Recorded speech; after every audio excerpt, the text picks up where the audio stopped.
그렇다면 이제 민주당 얘기를 계속해 보면 싱하이밍 주한 중국 대사 외교 결례 논란, 이 논란 속에서 민주당 의원들이 중국에 간 사실 방중이 논란거리입니다. 극비리에 다 몰랐다는 거죠. 지난 12일에 김태년, 홍익표, 고용진, 홍기원, 홍성국이 5분이 가서 어젯밤에 돌아왔습니다.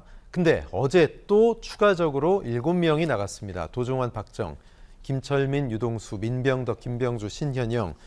자, 이분들이 왜 갔는지 글쎄요. 민주당 의원들의 방중 어떻게 보고 계십니까? 아니 처음에 갔다 오신 이 김태년, 홍익표 예. 그 총 5분인데 김태년 전에 원내대표까지 하신 분입니다. 그렇죠. 그리고 어제 이제 출발을 한 분은 도종환 전 장관, 네. 박정 그 지금 상임 환경위원장이죠, 환노위 위원장이죠.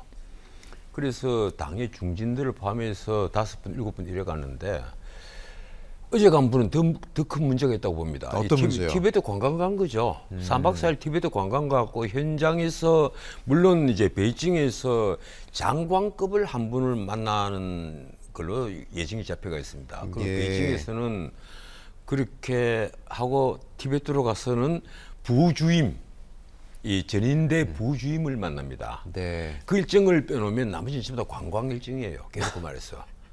이 우리나라에요. 이 국회의원들이 출장이라는 핑계를 대고 네. 외유를 가는 게 여야 똑같습니다. 가령 제가 예를 들면요. 저도 옛날에 그 이 시사 프로그램 앵커를 할 때 예. 제가 이걸 그 크루즈 멘트에서 엄청나게 공격을 한 적이 있었는데 예컨대 예산 국회를 마치고 나면 자, 우리가 세계적인 세제가 어떻게 되어 있는지를 연구를 하기 위해서 출장을 가겠습니다. 그래서 국회의원들이 10명 정도가 와 아프리카로 가요. 아프리카 가서 7박 8일 동안 뭘 하겠어요? 아프리카에서 무슨 세제를 연구를 합니까? 네. 한국어가 그 해외에서 공용어로 어떻게 일부 쓰이고 있는 나라가 있다는데 현황을 살펴보겠다면서 국회에서 내가 참 성함을 말씀 안 드리겠습니다. 한때 당 대표까지 지낸 분을 포함해서 네. 국회의장까지 해서 국회의원들이 한 10명 정도가 호주, 오세아니아, 남태평양 와라락 놀러 갔다 옵니다. 네. 그때 아마 10박 11일이었을 거예요. 겨울에 또 예산국회 끝나니까 이 사람 법문화 연구한다면서 법사위 위원들이 딱 4명이 패를 짜가지고 인도네시아 이런 데로 가요. 뭐 하러 가는가 보니까 골프 치러 갔어요. 아. 딱 법무부 장관과 그 나라 법무부 장관과 티타임 한 번만 딱 예정이 잡혀가 있습니다. 그럼 3박 4일 동안 뭘 하겠어요? 나갈 동안 신나게 골프만 치고 온 거예요. 그 지금 다 출장으로 잡혀가 있습니다. 그것뿐이 아닙니다. 바로 얼마 전이죠. 재정 준칙 살펴보겠다. 그 EU로 갑니다. EU, 유럽연합으로 가서 네. 가니까 EU에서 뭐라고 하는지 알아요? 재정 준칙 보시겠다면서 왜 우리에게 왔습니까? 어리둥절한 상황이 가령 스페인이나 포르투갈이나 이탈리아 이런 데서는 재정 준칙 때문에 한때 그렇게 고생들을 했는데 뭐 때문에 우리에게 왔느냐. 예. 이런 국가 채무가 100%가 훨씬 넘는 이런 나라에 왜 왔느냐 이 얘기입니다. 솔직히 재정 준칙에 대해서 자료를 보자. 뭐 그리고 안을 좀 달라 이러면 저에게 맡기면 하루면요. 예? 네. 페이퍼를 갖고 한 20장을 만들어 드리겠어요. 인터넷으로 조사하면 각 나라의 케이스가 다 나옵니다. 네. 그리고 지금 OECD 국가에서 재정 준칙이 없는 나라는 대한민국하고 튀르키예밖에 없어요. 터키 말이에요. 네. 대한민국과 튀르키예만 재정 준칙이 없고 다 있단 말이에요. 그러면 재정 준칙 공부하려면 각 대사관에 협조가 하면 돼요. 예. 그럼 자료가 다 나옵니다. 그런데 그걸 공부하러 기재위에 있는 국회의원 5명이 여야 합해서 유럽으로 놀러 간 거예요. 굳이 깨놓고 유럽을 말하면. 가서, 예. 그럼 갔다 왔으면 재정 준칙에 대해서 보고서를 내든가 그 보고서 아마 페이퍼 한두 장짜리 냈겠죠. 참 보면 황당한 거예요. 이번에도 민주당 이 국회의원들이 앞에 5분, 뒤에 7분 중진들을 포함해서 이렇게 네. 갔다 오면서 앞에 5분 갔다 온 분들은 야, 이 중국에서 단체 관광이 열려야만 비행기 항공편이 늘어날 것 아니냐 이런 얘기를 해요. 뭐 경제에 관련돼서 갔다 왔다고 다행히 그러는데요. 중국 네. 외무성에서 앞으로 단체 관광을 좀 허용할 것 같다. 예, 예. 이게 갔다 온 전체 성과입니다. 그리고 두 번째 가는 이제 7분은 앞으로 문화 교류를 해야 된다 이런 네. 명분이에요. 그런데 문화 교류를 하면 중국 베이징에 가서 만나야 될 사람이 많을 텐데 왜 티베트 관광을 가서 티베트에 가서 티베트 소수민족을 뭐 만나는 게 아니에요. 네. 그 전인대 부짐 딱 한 예, 분 만난단 말이에요. 네. 그럼 티타임 하고 나면 나머지 시간은 티베트 관광이겠죠. 예. 그런데 국민의힘에서도 이 부분에 대해서 비판하는 목소리가 큰데 좀 다른 목소리도 있는데요. 외통위의 윤상현 의원 같은 경우는 뭐 가까우시잖아요. 예. 국민의힘 의원들도 같이 가서 목소리 냈어야 된다. 왜 이렇게 얘기했을까요? 이번에 이제 그 싱하이밍 사태가 벌어졌으니까 네. 이왕 이런 일이 이왕 중국 초청으로 가는 것 같으면 국민의힘도 거절하지 말고 예. 여야가 함께 가서 중국의 이제 부장급도 만나고 해서 중국도 이 사건을 확대하려고 하지 않는 것 같다. 네. 이게 지금 우리 외교가의 이 관측이란 말이에요. 네네. 중국이 만약에 이 싱하이밍 사태를 확대할 것 같았으면 서로 손해다. 예, 네. 벌써 확대가 됐을 텐데 그리고 우리 정부도 싱하이밍에 대한 조치를 요구만 했지 결국은 그 조치를 중국이 일임해 놓은 것 아니냐. 네. 그렇다면 이제 여야가 이번에 중국에서 오라고 했을 때 한꺼번에 가서 이 분위기도 같이 좀 맞추고 이랬으면 중국 쪽에서 보기에도 좀 좋지 않았겠느냐. 예. 이제 이 얘기인데 하지만 윤상현 의원에게 제가 한 말씀 드리자면 네. 그런 말을 할 때가 아닙니다. 지금 중국과 우리나라와의 지금 문제가 그렇게 해서 서로 악수를 하고 웃고 할 그런 문제가 아니라 그런 한가한 상황이 중국에서는 아닙니까, 지금? 예. 명색이 외교부의 그 대변인이라는 왕원빈이죠. 이 예. 대변인이라는 자가 윤 대통령이 특별한 말을 한 거 아니에요. 다른 나라 국가에서 다 하는 얘기예요. 양안 문제를 두고 힘으로 현상 변경을 해서는 안 된다. 이런 일반적인 말을 했는데도 불용치외. 주둥이 논란이었고요. 예. 예. 주둥이를 딱 쳐라. 네. 이런 표현을 썼단 말이에요. 예, 예. 그래서 사실은 제가 그때 만약에 국가원수였다면 나 정말 화냈을 거예요. 이 자식들 뭐 주둥이 닥치라고? 네. 내 시진핑에게 똑같이 얘기하겠다. 불용치외. 예. 네. 너희들 정말 주둥이 닥치라. 그건 똑같이 갚아줘야만 합니다. 우리 대한민국의 자존심이 걸리는 문제란 말이에요. 이런 사태가 지금 벌어지고 있는 판에 싱하이밍이 야당의 대표를 불러서 일종의 배석을 시켜놓은 그런 네. 모양새를 네. 갖추면서 바로 옆자리에 또 앉혔잖아요. 네. 그리고 15분 동안이나 이 페이퍼를 끄집어내갖고 예. 한 장씩 넘기면서 차근차근히 한국말로 얘기를 한 겁니다. 네. 한국을 위협을 했단 말이에요. 네.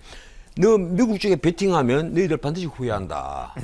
이런 위협이 어디 있어요? 근데 이게 민주당 내에서도 변호사님 오히려 이재명 대표가 이 싱하이밍 또는 중국 측에 이용당한 거 아니야 이런 시각도 좀 있더라고요. 그에 그렇죠. 대해서 어떻게 보십니까? 정승호 좌장이 이게 이재명계 좌장이라고 할 수 제일 있는 가깝잖아요, 정승호 그렇죠. 의원이 네.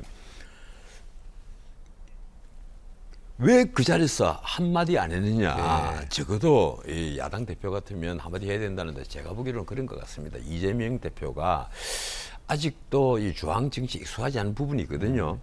이 성남시장하고 경기도지사를 했지 중앙 정치는 이번이 처음이지 않습니까? 네네. 이러다 보니까 특히 외교관과 어떤 그 만남 같은 것은 그렇게 흔치 않은 일이다 보니까 아마 그 자리에서 어떻게 대응을 할까 하다가 타이밍을 놓쳐버리겠죠. 아. 그 자리에서 가령 탁자로 가볍게 치면서 그런 얘기는 그런 얘기는 제가 있을 때는 하지 마십시오. 예. 근데 따로 15분을 하시나? 읽었는데 예. 그거를 몰랐을까요? 글쎄 말이에요. 네. 네, 그것도 한국말로 또박또박 읽었으니까 그러니까, 예. 뭐 중국말로 뭐 했다면 네, 이게 무슨 소리야? 못 몰랐겠지만. 알아들 수 있겠지. 이러니까 지금 우리 국민들 사이에 네. 이거 싱하이밍과 리짜이밍이 만난 거 아니냐 이런 식의 그 모밀적인 얘기들이 나오는 거예요. 예. 이건 이재명 대표가 네. 스스로 무덤을 판 일이 되어버렸습니다. 예. 나는 아마 이재명 대표가 당 대표 되고 나서 최대 실책이 네. 지난번에 이래경 스님 이런 신위원장. 사건보다는 네. 오히려 이번에 싱하이밍에 초청받아서 가서 정말 짜장면을 먹었는지 뭘 먹은지 모르겠는데 이 15분 동안이나 싱하이밍이 하는 이런 위협적인 발언을 그대로 듣고 넘어갔다는 것. 예. 여기에 아마 최대 실책이 아니겠느냐. 이렇게 생각을 합니다. 알겠습니다. 자, 이번엔 취임 100일을 어제 맞이했죠. 국민의힘 김기현 대표 얘기해 보죠. 자, 김기현 대표 취임 100일 뭐 기자회견도 했고 총선 각오도 밝혔는데 점수 준다면 몇 점 주고 싶으세요? 어제 저는 그 기자회견을 직접 보지는 못하고 뉴스만 쭉 네네. 봤어요. 뉴스 화면도 뭐 거의 다 본 셈이라고도 할 수 있습니다. 네네. 이 뉴스 화면을 유튜브로 나온 거는 내가 굉장히 길게 봤으니까. 그런데 문제는 그렇습니다. 이분이 그 오늘 그런 뉴스에 쫙 나왔죠.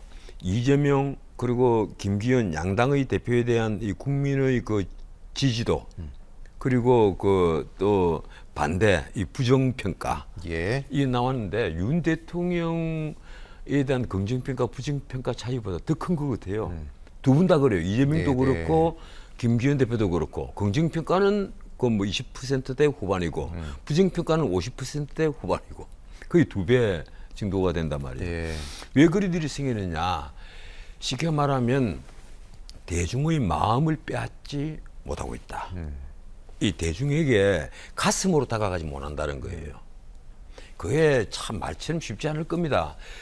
제가 그 가령 이 개를 데리고 매일 아침 산책을 하거든요. 네네. 그러면 이제 마을 주민들 쭉 만나서 아침마다 만나는 분들이 있어요. 뭐 홍대 근처에서 예. 유명하시잖아요. 그래서 매일처럼 만나고 하지만 네. 가슴을 터놓고 얘기하는 분들이 그 흔치 않아요. 네. 그만큼 매일 보는데도 그런데 이게 정당의 대표가 이 대중을 그 상대로 얘기를 하고 행동을 하면서 가슴으로 다가간다는 네. 것이 말처럼 그렇게 쉽지는 않아요. 예. 이게 흔히 사람들이 얘기하잖아요. 선거 때만 되면 뭐 어디 포장마차 가서 떡볶이 잡아먹고 그리고 재래시장 가서 물건 들여다 놨다 하면 그러면 그 국민들에게 다가가는 거냐 이러는데 실제 그 사람들이라고 네. 정치하는 사람들이라고 왜 평소에 손잡고 서로 이웃으로서 그 애환을 함께 하고 싶지 않겠습니까? 그런데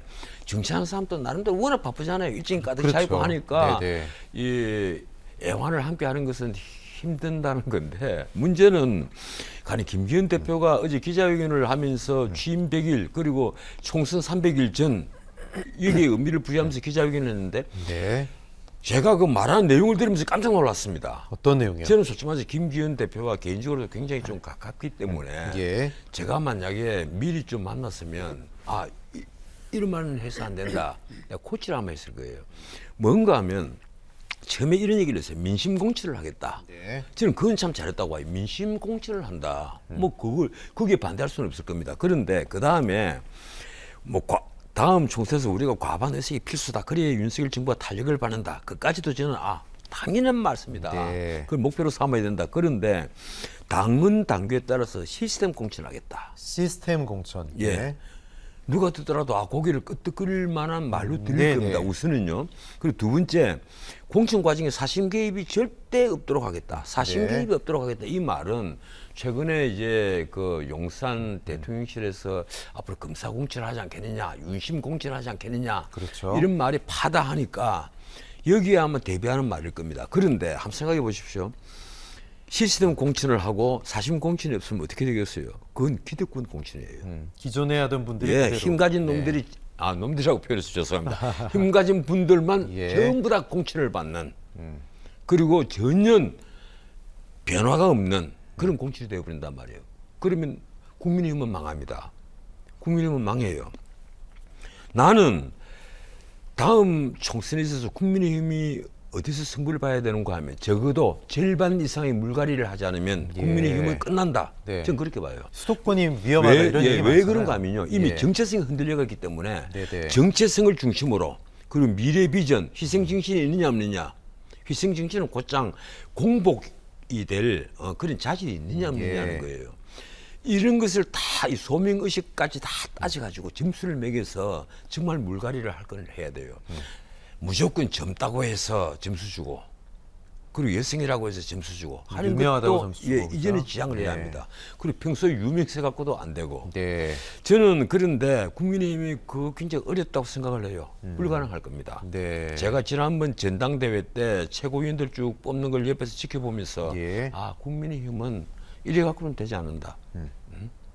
정말 필요한 인재는 전혀 찾지 못하고 있고 네네. 그리고 구태의연하다고 그러잖아요. 구태에서 벗어나지 못하고 있다. 이 무엇보다도 지금 그 김기현 대표가 말씀하시는 이 시스템 공천 그리고 사심 없는 공천 이것이 기득권 공천이라고 한다면 예. 그걸 의미한다고 하면 그런 결과가 나온다면 국민의힘은 망해버린다. 수도권에 121석이잖아요. 예. 한번 가만히 한번 따져보십시오. 수도권을 계산을 해보면 제가 이게 메모를 좀 해가 왔는데 네네. 수도권을 보면 지금 그 경기도가 아니 서울이 49석 중에 네네. 41석이 민주당입니다. 8석만 지금 강남을 다 포함해서 8석만 네네. 국민의힘이에요. 그리고 경기도가 59석 중에 51석이 민주당입니다. 네. 거기도 8석만 국민의힘이에요. 그 다음에 인천은 다 합니다. 13석 중에 11석이 민주당이에요. 이러다 보니까 문자 그대로 수도권에서 그 이제 대탈환이라고 할까? 이게 반전을 이루지 않으면 네. 국민의힘은 또 개헌선을 지키느냐 못 지키느냐 또 이 말이 나온단 말이에요. 예. 그럼 어떻게 해야만 하느냐? 저는 엄청난 물갈이를 해야만 한다. 이 교체를 해야만 한다. 이 국민의힘에는 제가 아무리 눈 씻고 봐도 예. 제가 그 한 달 동안 이 조강위원을 하다 정권을 가진 조강위원을 하다가 왕창 바꾸려다가 쫓겨난 적이 있어요. 문자 해촉을 받은 적이 있는데 네. 그때나 지금이나 똑같습니다. 아. 똑같아요. 왜 바꿔야만 되느냐?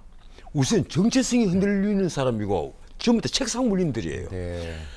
바깥에 검사하고 판사하고 교수하고 어디에 고위 관료를 지는 분들 이력은 다 화려합니다. 하지만 이분들에게 정말 대중을 위해서 나를 희생하겠다 하는 소명의식이 없어요. 그리고 열정이 없단 말이에요. 그러면 예. 이 사람은 국회의원을 해서는 안 될 사람들이에요. 그러면 국민들의 마음을 못 얻는다 이거죠. 못 빼앗는 거죠. 네, 얻는 게 네. 아니고 국민들의 마음을 빼앗아야 되는데 예. 빼앗지는 못하는 거예요. 그래서 제가 보기로는 인적 자원을 교체하지 않고는 예. 국민의힘에는 미래가 없다.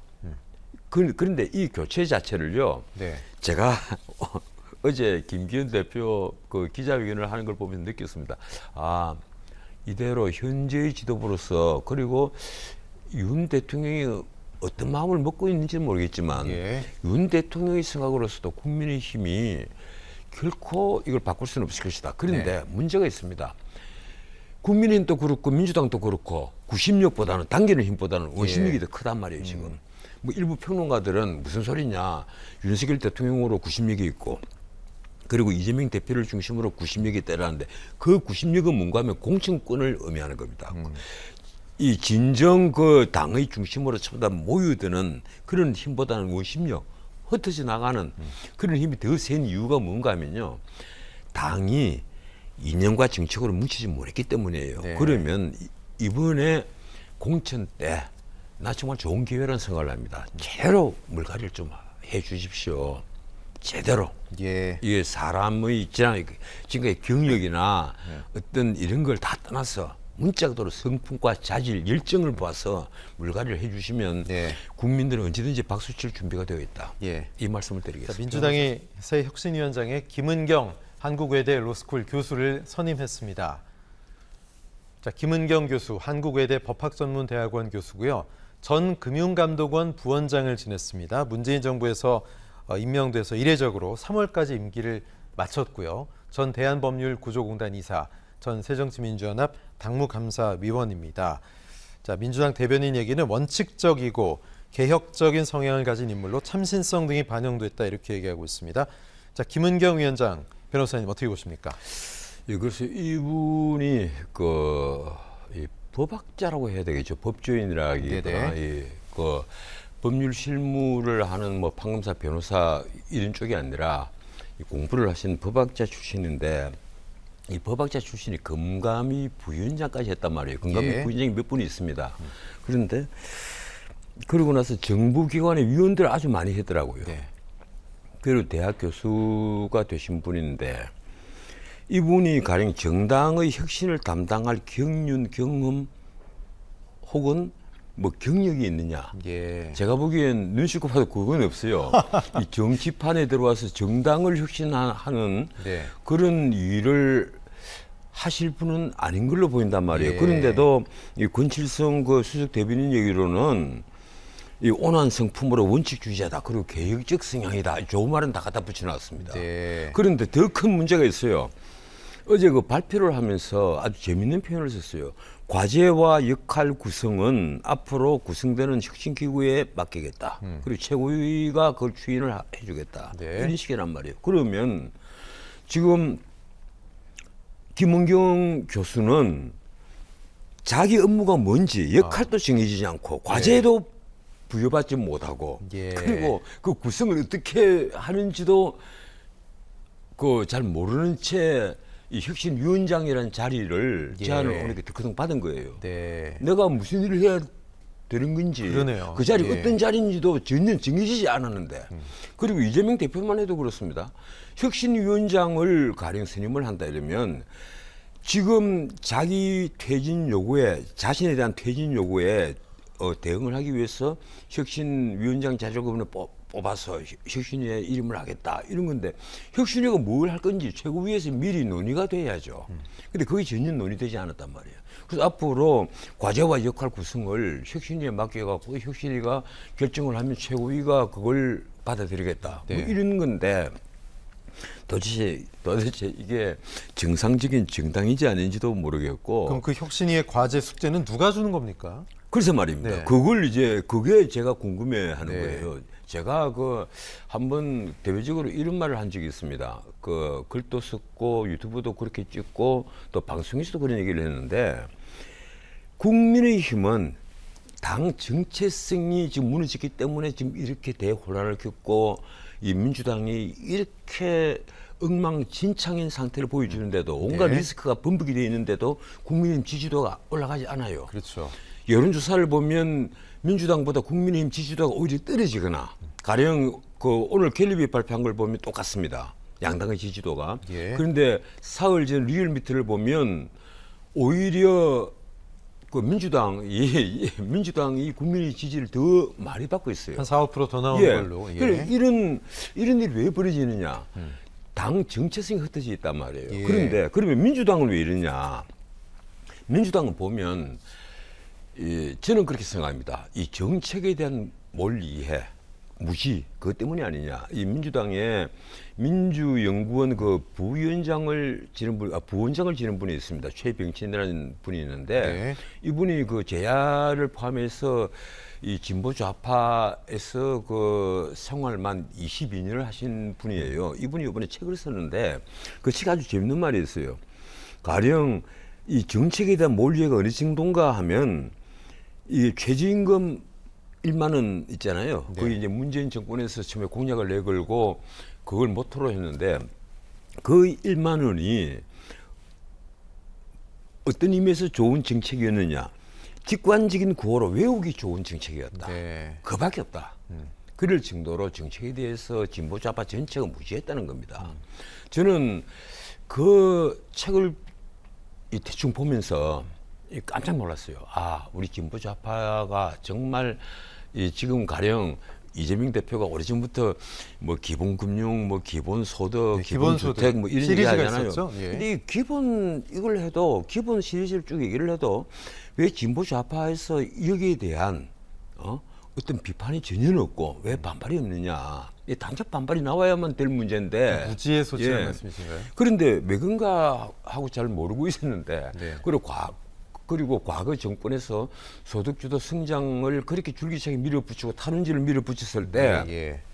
진보 좌파 진영에서 어떤 반발도 없었단 말이에요. 그 권력에 대해서 저항을 못하는가 생각을 했더니만 그게 아니라 정책에 대한 무시한 거예요. 왜 그런가 하면 지역에 따라서 우리가 지금 정당에 대한 지지가 나뉘어져 있고 그렇죠. 이러니까 한쪽 지역에서는 그쪽 정당에서는 빗자루 몽둥이를 후보로 내세워도 당선이 된단 말이에요. 이러니까 공부를 할 필요가 없는 거예요. 예. 솔직히 말하면 예. 이러다 보니까 정책에 대한 무지가 굉장히 심해졌는데 결국은 그런 여파로 인해서 오늘날 민주당이 이렇게 처참한 여러 가지 리스크를 안게 된 겁니다. 네. 이 구성원들이 전부 다 예. 이 취약해졌단 말이에요. 근데 그런 거는 국민의힘도 아주 자유롭지는 않지 않을까 물론 그렇죠. 싶은데요. 예, 국민의힘은 온실속 갖춰갖고 예. 그 책상 물림들이죠. 하지만 그 민주당과는 조금 차이는 있어요. 네네. 이쪽은 정체성의 문제라면 네. 그쪽은 이게 정책에 대한 무지 뭐 어떤 이렇기 때문에 이 정당이라는 것이 예. 정책과 이념으로 뭉쳐서 정권을 획득하기 위한 하나의 결사체인데 예. 그래서 정책과 이념으로 둘 다 뭉치지 못한 것은 사실입니다. 네네. 그러다 보니까 돈봉투 리스크가 터지고 예. 코인 리스크가 터진단 말이에요. 네네. 구성원이 열악하다 보니까 예. 이러니까 지금 가령 민주당의 최대 리스크는 뭐냐? 아마 비명계든 친명계든 누구든 그렇게 얘기할 겁니다. 이재명 대표가 지금 최대 리스크다. 네. 근데 이재명 대표가 최대 리스크고 좀 물러나야만 한다.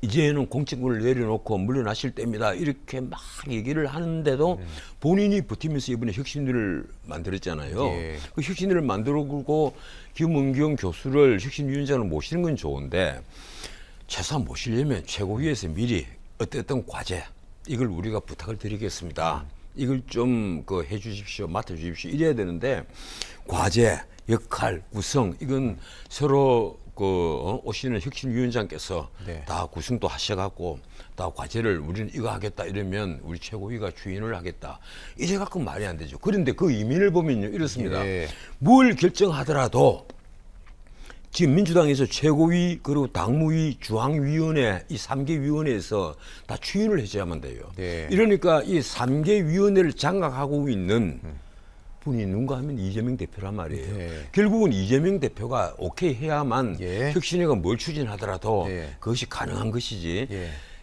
모든 것은 부처님 손아귀에 있는 예, 것처럼 손바닥에 있는 것처럼 예. 모든 것은 이재명 대표가 결정한 문제다. 네. 앞으로도 그렇다. 저는 그렇게 생각합니다. 그래서 혁신위가 앞으로 뭐 그렇게 대단한 어떤 역할을 할 수는 없을 것이다. 네. 이렇게 생각합니다. 과외 선생님을 모셨는데 무슨 과목 가르칠지도 모르고 학생은 누가 배우는 건지도 모르는 좀 그런 상황이네요. 그죠? 그렇죠. 전혀 예. 지금 그 역할과 과제가 주어지지 네. 않고 그러면 역할과 과제가 없다면요. 예, 예. 권한조차도 정해지지 않았다는 얘기입니다. 네. 그렇다면 역할과 과제 말씀하셨는데 변호사님이 제안하신다면 민주당이 지금 제일 중요한 역할과 일과제 하나만 꼽아주신다면 뭐가 있을까요?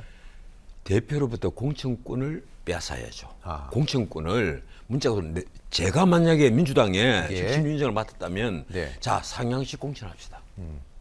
이 민주당은 전 지역구에 상향식 공천을 하겠다. 먼저 예. 선포를 하고 상향식 공천을 밀어붙이겠습니다. 네. 그렇게 되면 대표 리스크에서 민주당이 자연스럽게 해방이 되잖아요. 그런데 민주당이든 국민의힘이든 100% 상향식 공천으로 가지 않죠. 또 네. 그렇게 가령 국민의힘에 100% 상향식 공천을 하게 되면요. 지역 토호들이 너무 설실수도 안 됩니다.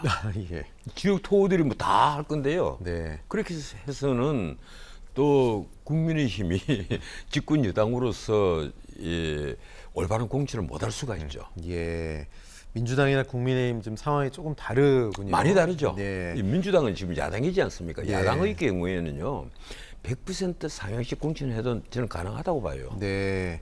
전원책 변호사님의 훈수 잘 들었습니다. 고맙습니다. 예, 고맙습니다. 네.